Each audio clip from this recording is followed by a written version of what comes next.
अस्सलाम वालेकुम। आज के लेक्चर के अंदर हम 2 पॉइंट्स को डिस्कस करेंगे। पहला पॉइंट है project management dimensions, second point है ट्रेडिशनल प्रोजेक्ट मैनेजमेंट कंस्ट्रेंट। तो प्रोजेक्ट मैनेजमेंट डायमेंशंस के अंदर हमारे पास 4 पॉइंट्स हैं। पहला है पीपल, दूसरा प्रोसेस, प्रोडक्ट एंड टेक्नोलॉजी। इस टॉपिक का मकसद ये है कि जब भी किसी प्रोजेक्ट के ऊपर काम होता है तो उस काम के अंदर कौन से फैक्टर जो हैं वो डायरेक्टली इन्वॉल्व होते हैं और ये ऐसे फैक्टर हैं जो किसी भी प्रोजेक्ट की सक्सेस के अंदर हमेशा की रोल प्ले करते हैं। ये एक्चुअली आपके पास किसी भी प्रोजेक्ट की मेन डायमेंशंस कहलाती होती हैं कि ये 4 चीज़ें जो हैं वो किसी भी प्रोजेक्ट को आइडेंटिफाई करती हैं कि ये प्रोजेक्ट किस तरह का है, उसके जो मैनेजमेंट है, जो टीम उसके ऊपर डिप्लॉय की गई है वो किस तरह की है, फिर जो आपके पास डिफरेंट प्रोसेसेस इन्वॉल्व हैं वो किस तरह के प्रोसेसेस इन्वॉल्व हैं, जो आपकी आउटकम है, प्रोडक्ट है वो किस तरह की है और उसके जो स्टेक होल्डर्स हैं वो कौन से हैं, उसके एंड यूज़र्स कौन से हैं। फिर जो किसी भी प्रोजेक्ट के अंदर टेक्नोलॉजी यूज़ की गई है वो कौन सी टेक्नोलॉजी यूज़ की गई है। तो ये सारी चीज़ें मिलती हैं तो हमेशा किसी भी एक प्रोजेक्ट को हम डिफ़ाइन करते हैं और प्रोजेक्ट मैनेजमेंट जो है वो इन 4 चीज़ों के ऊपर फ़ोकस रखती होती है कि पीपल कौन से उसके अंदर जो है वो डिप्लॉय किए जाएँ, प्रोसेसेस कौन से उसके अंदर यूज़ होने हैं, प्रोडक्ट जो है हमारे पास आउटकम क्या होगी और टेक्नोलॉजी कौन सी यूज़ होगी। तो सबसे पहले पीपल जो है वो हमेशा, जैसे हमने प्रीवियस लेक्चर के अंदर भी पढ़ा कि right people for right job. हमेशा जब तक आप एक राइट जॉब के लिए राइट पीपल को आइडेंटिफाई नहीं करेंगे तब तक जो है आपके प्रोजेक्ट की सक्सेस जो है वो नहीं होगी। तो सबसे पहला जो काम होता है वो यही होता है कि राइट पीपल का इंतखाब किया जाए किसी भी प्रोजेक्ट के ऊपर काम करने के लिए। क्यों? क्योंकि people are the primary resource on every project. People ही वो रिसोर्स हैं जो हर प्रोजेक्ट का एक प्राइमरी रिसोर्स कहलाते होते हैं। जो आपका प्रोजेक्ट है जो इनिशिएट करते हैं, प्रोजेक्ट जो स्टार्ट करते हैं and a well manage team, जो कि आपके पास in the form of team हो सकते हैं, इंडिविजुअल हो सकते हैं और फिर आप इनको जो है वो चेंज भी कर सकते हैं प्रोजेक्ट के हिसाब से। और प्रोजेक्ट के अंदर अगर कोई चेंजेस आती हैं तो पीपल जो होते हैं वो हमेशा आपके पास एक स्ट्रॉन्ग टीम होती है, पीपल के ऊपर कंसिस्ट करती है।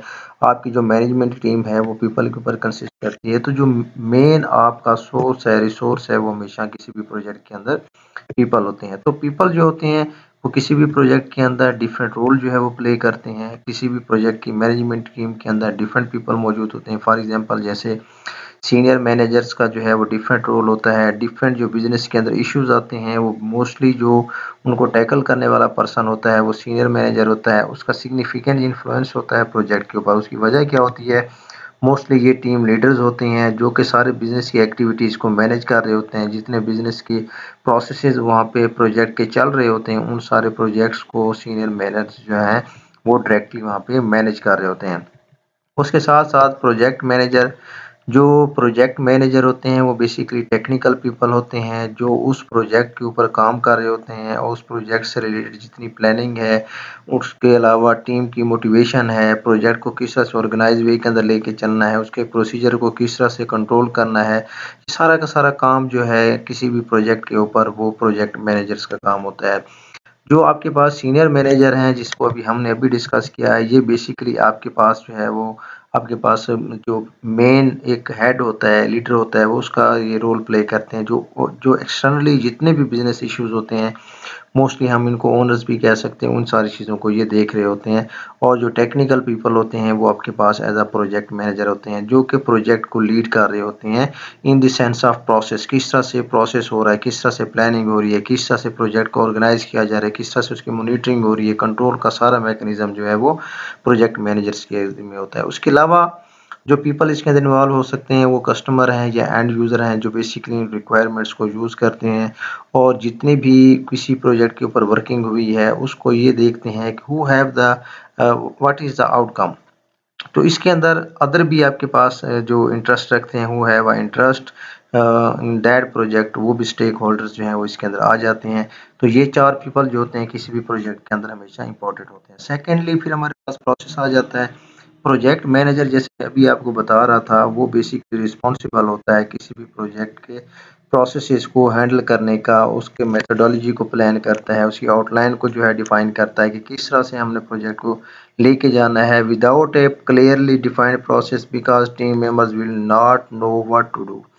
कि जब तक प्रोसेसेस डिफाइन नहीं होंगे तब तक टीम जो है वो ये नहीं बता पाएगी कि हमने किस तरह से काम करना है, किस तरह से प्रोजेक्ट एक्टिविटीज़ को जो है वो आगे लेके चलना है। Using the right processes will increase the project execution success. Definitely जब आप राइट प्रोसेसेस का इंतखाब करेंगे, जब प्रोजेक्ट मैनेजर जो है अपनी टीम को सही डायरेक्शन देंगे, सही प्लानिंग देंगे, सही तरीके के साथ ऑर्गेनाइज करके प्रोसेसेस को जो है वो बताएंगे, उस हिसाब से जो है आपके पास प्रोसेसेस की सक्सेस जो होती है किसी भी प्रोजेक्ट की, वो आपके पास जो ओरिजिनल गोल्स होते हैं वो आपको अचीव होने में हेल्पफुल होते हैं। तो बेसिकली जो आपके पास प्रोसेसेस होते हैं वो आपको इंटरेक्शन प्रोवाइड करते हैं। ऐसे प्रोसेसेस है between user and designer, between user and the involving tool and between designer and the involving tool. जो आपके पास जितनी भी उसके अंदर प्रोसेसेस इन्वॉल्व होते हैं, चाहे यूज़र्स के दरमियान है, डिफरेंट टूल्स को यूज़ कर रहे हैं आप, या डिफरेंट डिज़ाइंस को यूज़ कर रहे हैं टूल्स के साथ, उन सारे प्रोसेसेस को जो है वो सक्सेसफुली जब तक डीपली जो है उसको विद प्रॉपर प्लानिंग के साथ जो है ना स्टार्ट किया जाए, तब तक आपके पास प्रोजेक्ट की जो सक्सेस रेट है वो नहीं हो सकती। जो इसलिए ये प्रोसेसेस जो हैं वो आपके पास सेकंड डायमेंशन कहलाती है। थर्ड जो डायमेंशन है वो आपके पास है प्रोडक्ट। प्रोडक्ट क्या है जी? This is the deliverable of the project. किसी भी प्रोजेक्ट की जो आउटकम है, जो डिलीवरेबल है, वो आपके पास प्रोडक्ट होता है जिसके लिए प्रोजेक्ट को इनिशिएट किया जाता है। तो प्रोजेक्ट मैनेजर जो होते हैं should define the project scope. जो प्रोडक्ट होती है उसके स्कोप को उनको डिफाइन करना चाहिए to ensure a successful outcome. देखें, जब प्रोजेक्ट के ऊपर काम स्टार्ट किया जाता है, जब तक उसका स्कोप डिफाइन ना हो तब तक टीम जो है उसको राइट डायरेक्शन के अंदर लेके नहीं जा सकती। तो अगर आपने प्रोडक्ट या जो प्रोजेक्ट के ऊपर काम कर रहे हैं उससे जो आउटकम लेनी है, अगर आप चाहते हैं कि वो आपके पास बेहतरीन चीज़ हो या एक्यूरेट हो, अकॉर्डिंग टू रिक्वायरमेंट हो, तो प्रोजेक्ट मैनेजर जो है उसको क्लियरली डिफाइन करता है, उसके स्कोप को क्लियरली डिफाइन करता है। तो प्रोडक्ट ऐसी होनी चाहिए जो कि रिक्वायरमेंट्स हैं स्टेक होल्डर्स की, उन रिक्वायरमेंट को फुलफिल करती हो। उसके जो फीचर्स हैं, उसके जो डिफरेंट उसकी वर्किंग है, उसके एक्शंस हैं, वो सारे के सारे क्लियर होने चाहिए। और जो उसका स्कोप डिफाइन किया जाता है from the start of the project, उस प्रोडक्ट का स्कोप जो है वो डिफाइन किया जाना चाहिए ताकि उसकी जो आउटकम है वो आपके पास राइट आए। उसके अलावा जो इम्पोर्टेंट चीज़ होती है, थर्ड जो लास्ट पॉइंट के ऊपर जो हमारे पास है, जो डायमेंशन है वो टेक्नोलॉजी है। टेक्नोलॉजी के अंदर क्या होता है कि जी लेटेस्ट टेक्नोलॉजी हमेशा जो आपकी टीम है वो लेटेस्ट टेक्नोलॉजी के साथ फ़ैमिलियर होनी चाहिए। लेटेस्ट टेक्नोलॉजी को जब यूज़ करेंगे तो आपके पास सक्सेस रेट जो है वो आपके पास ज़्यादा आएगा। उसके अलावा it is the application of expertise. आपके पास एक्सपर्ट्स की टीम होनी चाहिए, आपके पास लेटेस्ट रिसोर्सेज़ होने चाहिए, स्किलफुल टीम होनी चाहिए, उनके पास स्किल्स होने चाहिए, टेक्निक्स होनी चाहिए। जब वो इन टेक्निक्स को यूज़ करेंगे तो definitely with the help of modern technology वो specific goal on time, on budget जो है वो अचीव कर सकते हैं।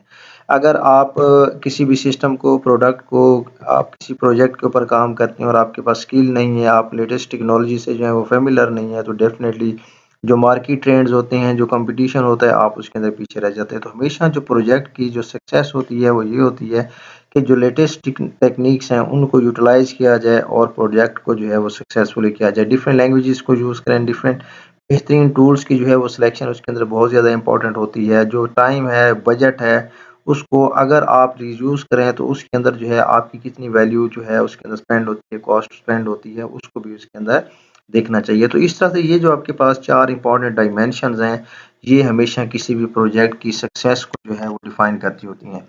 तो ये आजकल हमारे पास जो लेटेस्ट ट्रेंड्स हैं ये इसके अकॉर्डिंग चल रही हैं। पहले हमारे पास जो प्रोजेक्ट्स चला करते थे वो उनकी जो अप्रोच होती थी वो ट्रेडिशनल प्रोजेक्ट मैनेजमेंट अप्रोच होती थी। ट्रेडिशनल प्रोजेक्ट मैनेजमेंट अप्रोच के अंदर हमेशा मोस्टली इसको हम कहते थे ये ट्रायंगल अप्रोच है। इसके अंदर ट्रिपल कॉन्स्ट्रेंट्स यूज़ किए जाते थे। वो ट्रिपल कॉन्स्ट्रेंट्स कौन थे? पहले 3 चीज़ों को डिफाइन किया जाता है जी। स्कोप है, उसके अंदर गोल्स को डिफाइन किया जाता है, what work will be done, फिर टाइम है, how long should it take, इसको कंप्लीट होने में कितना टाइम लगेगा और उसके ऊपर कॉस्ट और बजट कितना आएगा। तो पहले जो है ट्रेडिशनली इन 3 चीज़ों की बेस के ऊपर जो हमेशा प्रोजेक्ट डिज़ाइन किए जाते थे और उसके अंदर जो है हमेशा सम टाइम ये होता था कि टाइम कांस्टेंट में lead to less quality because of. अब देखें, अगर आप टाइम कांस्टेंट्स को इसके अंदर कंसीडर करते हैं तो उसके अंदर बहुत सारी चीज़ें आ सकती हैं। आप के एनालिसिस हैं, लेस टाइम लगेंगे तो आपके पास डेफ़िनेटली जो है वो क्वालिटी कम आएगी। आपके पास प्लानिंग है, रिव्यूइंग है, चेकिंग है, मॉनिटरिंग है, कंट्रोलिंग, ये सारे इम्पोर्टेंट आपके पास जो हैं वो पॉइंट्स हैं। ये सब तब जब तक इन पॉइंट्स के ऊपर आपकी प्रॉपर प्लानिंग नहीं होगी, जब तक आप इसके ऊपर टाइम नहीं लगाएँगे, तब तक आपके पास क्वालिटी ऑफ जो प्रोडक्ट है वो आपके पास नहीं आएगी। बट उसके अलावा एक ये भी होता है कि आप अपने जो प्रोडक्ट है उसको बनाते हुए इतना ज़्यादा टाइम ना लगाएँ कि राइट टाइम के ऊपर आप उस प्रोडक्ट को डिलीवर ना कर सकें। तो डेफ़िनेटली उसके अंदर अगर आप लेस टाइम फॉर एनालिसिस लगाते हैं तो डेफ़िनेटली अगर जल्दी में काम होता है, जल्दी में प्लानिंग होती है, चेकिंग होती है, मॉनिटरिंग होती है तो उसके रिज़ल्ट्स भी अच्छे नहीं आते। अगर आप उसको बहुत ज़्यादा प्रोलॉन्ग कर देते हैं, तो उसके अंदर भी अगर राइट टाइम के ऊपर आपकी प्रोडक्ट जो है वो नहीं आती तो उसके भी बहुत सारे जो हैं वो आपके पास रेट्स जो हैं उसके रिव्यू जो हैं वो कम होते हैं। तो आपकी प्रोडक्ट की जो सक्सेस है, जो उसकी कस्टमर सैटिस्फैक्शन है वो भी उसके अंदर लो होती है। तो फिर उसके बाद जो है ट्रेडिशनल प्रोजेक्ट मैनेजमेंट कंस्ट्रेंट्स के अंदर जो है वो फोर्थ पॉइंट जो है जिसको हम क्वाड्रुपल जो है उसका नाम दिया गया। जो चौथी उसके अंदर क्वालिटी ऐड की गई वो हमारे पास क्वालिटी थी। जो फोर्थ कंस्ट्रेंट था पहले स्कोप, टाइम और कॉस्ट के साथ ये क्वालिटी। इट मीन्स कि अगर हम टाइम की वहाँ पे बचत करते हैं तो ये देखना चाहिए कि उसकी क्वालिटी के ऊपर कंप्रोमाइज़ नहीं होना चाहिए। अगर आप उसके ऊपर बजट कम लगाते हैं तो फिर ये भी देखना चाहिए कि उसकी क्या क्वालिटी उस प्रोडक्ट की या प्रोजेक्ट की डाउन तो नहीं हो रही। आप उसके स्कोप को लिमिटेड करते हैं तो डेफ़िनेटली फिर भी क्वालिटी के ऊपर फ़र्क पड़ेगा। तो इस तरह से प्रोजेक्ट को टीम को डिज़ाइन करें क्योंकि प्योरली ये आपके पास प्रोजेक्ट मैनेजमेंट के जो है यहाँ पे स्किल जो है वो चेक होते हैं कि वो इन 3 चीज़ों को इस तरह से यूज़ करें कि जो प्रोजेक्ट है, जो आपके पास प्रोडक्ट आनी है, आउटकम आनी है, उसकी क्वालिटी जो है वो मेंटेन रहे, उसकी क्वालिटी के ऊपर कॉम्प्रोमाइज़